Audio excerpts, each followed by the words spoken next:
അയോധ്യ പ്രസ്ഥാനത്തിന്റെ ചരിത്രത്തിൽ ആഴത്തിൽ പതിഞ്ഞ നിരവധി പേരുകളുണ്ട്. അതിൽ 2 മലയാളികളുടെ പേരുകൾ വളരെ പ്രധാനമാണ്. അതിൽ ഒരാളെ നാമെല്ലാം അറിയും. പ്രശസ്ത ആർക്കിയോളജിസ്റ്റ് ശ്രീ കെ മുഹമ്മദ്. ഇർഫാൻ ഹബീബ് എന്ന ചെങ്കൊടി ചട്ടുകത്തിന്റെ പച്ച നുണകളെ തെളിവ് സഹിതം പൊളിച്ചെഴുതിയ മിടുക്കൻ. മറ്റേയാൾ അതും ഒരു കെയാണ്. കണ്ടംകളത്തിൽ കരുണാകരൻ നായർ എന്ന കെ നായർ.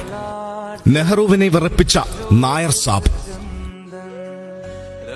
ഭാരതം ഒരു റിപ്പബ്ലിക്കായി മാറുന്നതിന് മുൻപ് രാമജന്മഭൂമിയിൽ ഹിന്ദുക്കളുടെ ആരാധനയ്ക്കുള്ള മൗലികാവകാശം പുനഃസ്ഥാപിക്കുന്നതിൽ അവിസ്മരണീയമായ പങ്കുവഹിച്ച ധീരനായ ICS ഓഫീസർ. 1950കളുടെ തുടക്കത്തിൽ സാക്ഷാൽ ജവഹർലാൽ നെഹ്റുവിന്റെ തീർത്തും പക്ഷപാതപരമായ ഉത്തരവിനെ അനുസരിക്കാൻ സൗകര്യമില്ലെന്ന് തുറന്നടിച്ച് അയോധ്യാനിവാസികളുടെ മുഴുവൻ ഹീറോ ആയി മാറിയ ചങ്കൂറ്റക്കാരൻ. നെഹ്റുവിന്റെ മർക്കടമുഷ്ടിക്ക് വഴങ്ങാനില്ലെന്ന് പ്രഖ്യാപിച്ച് സിവിൽ സർവീസ് ഉപേക്ഷിച്ച് രാഷ്ട്രീയത്തിലേക്കിറങ്ങി വടക്കേ ഇന്ത്യയിൽ നിന്ന് ലോക്സഭയിലെത്തിയ മലയാളി. അതാണ് കെ നായർ. 1907 സെപ്റ്റംബർ 11 ആലപ്പുഴയിലെ കുട്ടനാട്ടിൽ ജനിച്ച അദ്ദേഹം പ്രാഥമിക വിദ്യാഭ്യാസം പൂർത്തിയാക്കിയ ശേഷം ഉപരിപഠനത്തിനായി ഇംഗ്ലണ്ടിലേക്ക് പോവുകയും 21ാം വയസ്സിൽ ICS നേടുകയും ചെയ്തു. 1945 സിവിൽ സർവീസിൽ ചേർന്ന അദ്ദേഹം 1949 ജൂൺ 1 ഫൈസാബാദിലെ ഡെപ്യൂട്ടി കമ്മീഷണർ കം ഡിസ്ട്രിക്ട് മജിസ്ട്രേറ്റായി. ആയിടെ അയോധ്യയിൽ പ്രശ്നം രൂക്ഷമായി. വിഷയത്തിൽ ഇടപെടാൻ സംസ്ഥാന സർക്കാരിൽ നിന്ന് കത്ത് ലഭിച്ച നായർ ശരിയായ അന്വേഷണം നടത്തി ഗ്രൗണ്ട് റിപ്പോർട്ട് സമർപ്പിക്കാൻ സഹായിയായ ഗുരുദത്ത് സിംഗിനെ ചുമതലപ്പെടുത്തി. 1949 ഒക്ടോബർ 10 നായർക്ക് അയച്ച റിപ്പോർട്ടിൽ ഗുരുദത്ത് സിംഗ് അവിടെ ഒരു വലിയ രാമക്ഷേത്രം നിർമ്മിക്കാൻ ശുപാർശ ചെയ്തു. അങ്ങ് ആവശ്യപ്പെട്ട പ്രകാരം ഞാൻ സംഭവ സ്ഥലത്ത് പോയി സൈറ്റ് പരിശോധിക്കുകയും അതിനെക്കുറിച്ച് വിശദമായി അന്വേഷിക്കുകയും ചെയ്തു. പള്ളിയും ക്ഷേത്രവും അടുത്തടുത്തായി സ്ഥിതി ചെയ്യുന്നു. ഹിന്ദുക്കളും മുസ്ലിങ്ങളും അവരുടെ ആചാരങ്ങളും മതപരമായ ചടങ്ങുകളും പാലിച്ചു പോരുന്നു. നിലവിലുള്ള ചെറിയ ക്ഷേത്രത്തിന് പകരം മാന്യവും വിശാലവുമായ ഒരു ക്ഷേത്രം സ്ഥാപിക്കുക എന്ന ലക്ഷ്യത്തോടെയാണ് ഹിന്ദു പൊതുസമൂഹം ഈ അപേക്ഷ നൽകിയത്.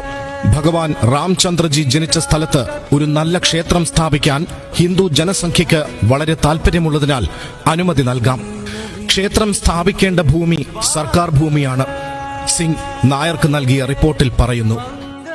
1949 ഡിസംബർ 22 അന്നത്തെ പ്രധാനമന്ത്രി ജവഹർലാൽ നെഹ്റുവിന്റെ നിർദ്ദേശപ്രകാരം ഉത്തർപ്രദേശ് മുഖ്യമന്ത്രി ഗോവിന്ദ് വല്ലഭ് പന്ത് രാംലല്ലയുടെ ക്ഷേത്രത്തിൽ നിന്ന് ഹിന്ദുക്കളെ പുറത്താക്കാൻ ഉത്തരവിട്ടു. എന്നാൽ അവിടെ പൂജ നടത്തുന്നത് യഥാർത്ഥ ഭക്തരാണെന്നും ഈ നീക്കം കലാപത്തിനും രക്തച്ചൊരിച്ചിലിനും ഇടയാക്കുമെന്നും ചൂണ്ടിക്കാട്ടി ഫൈസാബാദ് ജില്ലാ കലക്ടറായിരുന്ന കെ നായർ ആ ഉത്തരവ് നടപ്പാക്കാൻ വിസമ്മതിച്ചു. ഇന്ത്യയുടെ ചരിത്രത്തിൽ ആദ്യമായിരുന്നു അത്തരമൊരു സംഭവം. അതോടെ നെഹ്റുവിന്റെ പ്രതിച്ഛായ വെറും നീർക്കുമിളയായി. അതേ തുടർന്ന് ഗോവിന്ദ് വല്ലഭ് പന്ത് നായരെ സർവീസിൽ നിന്ന് സസ്പെൻഡ് ചെയ്തു. എന്നാൽ നായർ കോൺഗ്രസ് സർക്കാരിനെതിരെ കോടതിയിൽ പോരാടി അനുകൂല ഉത്തരവ് നേടി. അപ്പോഴേക്കും നെഹ്റുവിന്റെ കണ്ണിലെ കരടായി മാറിയ നായർ ഉദ്യോഗത്തിൽ തുടരേണ്ടതില്ലെന്ന് തീരുമാനിച്ചു. സർവീസിൽ നിന്ന് രാജിവെച്ച അദ്ദേഹം അലഹബാദ് ഹൈക്കോടതിയിൽ അഭിഭാഷകനായി പ്രാക്ടീസ് തുടങ്ങി. എന്നും നീതിക്കൊപ്പം മാത്രം നിലകൊണ്ട നായർ ഹിന്ദുക്കൾക്കെതിരായ നെഹ്റുവിന്റെ ഔറംഗസീബ് വിധിയെ പരസ്യമായി തന്നെ വെല്ലുവിളിച്ചു. ആ പോരാട്ടത്തിലൂടെ അദ്ദേഹം ദശലക്ഷക്കണക്കിന് ആളുകളുടെ ഹൃദയത്തിൽ ഇടം പിടിച്ചു. ആളുകൾ സ്നേഹപൂർവ്വം അദ്ദേഹത്തെ നായർ സാഹിബ് എന്ന് വിളിച്ചു. രാമക്ഷേത്രത്തിനായുള്ള പോരാട്ടം മുന്നോട്ട് കൊണ്ടുപോയ കെ നായരും കുടുംബവും പിന്നീട് ജനസംഘത്തിൽ ചേർന്നു. 1952 ഭാര്യ ശകുന്തള നായർ ജനസംഘം ടിക്കറ്റിൽ മത്സരിച്ച് ഉത്തർപ്രദേശ് നിയമസഭയിൽ അംഗമായി. പിന്നീട് 1962 കെ നായരും ഭാര്യയും യഥാക്രമം ബഹ്റൈച്ച്, കൈസർഗഞ്ച് മണ്ഡലങ്ങളിൽ വിജയിച്ച് 4ാം ലോക്സഭയിൽ അംഗങ്ങളായി. അവരുടെ ഡ്രൈവർ ഫൈസാബാദ് അസംബ്ലി മണ്ഡലത്തിൽ നിന്ന് UP നിയമസഭാംഗമായും തിരഞ്ഞെടുക്കപ്പെട്ടു.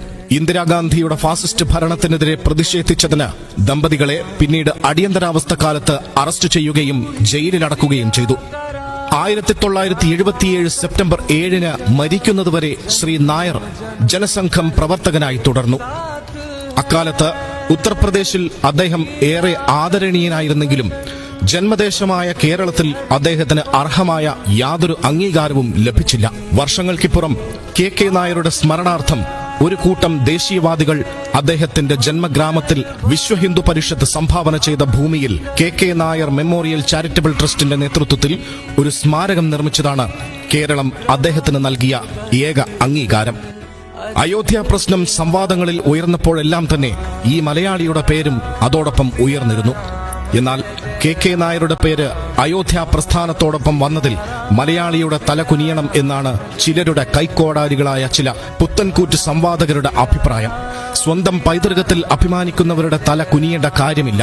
മിർബാക്കി എന്നും ബാബറി എന്നും അറിയപ്പെട്ടിരുന്ന തർക്കമന്ദിരം ഉണ്ടാകും മുൻപ്, ബാബർ എന്ന വൈദേശികനായ അക്രമി ഭാരതത്തിൽ എത്തും മുൻപ്, തിമൂർ പിച്ചവയ്ക്കാൻ പഠിക്കും മുൻപ്, മംഗോളിയയിൽ നിന്ന് വന്ന ചെങ്കിസ് ഖാൻ പേർഷ്യ കീഴടക്കും മുൻപ്, അറബികൾ ഇസ്ലാം സ്വീകരിക്കുന്നതിനു മുൻപ്, റോമക്കാർക്കും ഫിലിസ്തീർക്കും ഇസ്രായേലികൾക്കും മുൻപ് അയോധ്യയുണ്ടായിരുന്നു. അവിടെ രാമൻ ഭരിച്ചിരുന്നു. രാമന് ക്ഷേത്രവുമുണ്ടായിരുന്നു. ഇടക്കാലത്ത് തകർന്നു പോയ പൂർവ്വപ്രതാപങ്ങളുടെ മടങ്ങിവരവ് മംഗളകരമായ ഭാവിയെയാണ് സൂചിപ്പിക്കുന്നത്.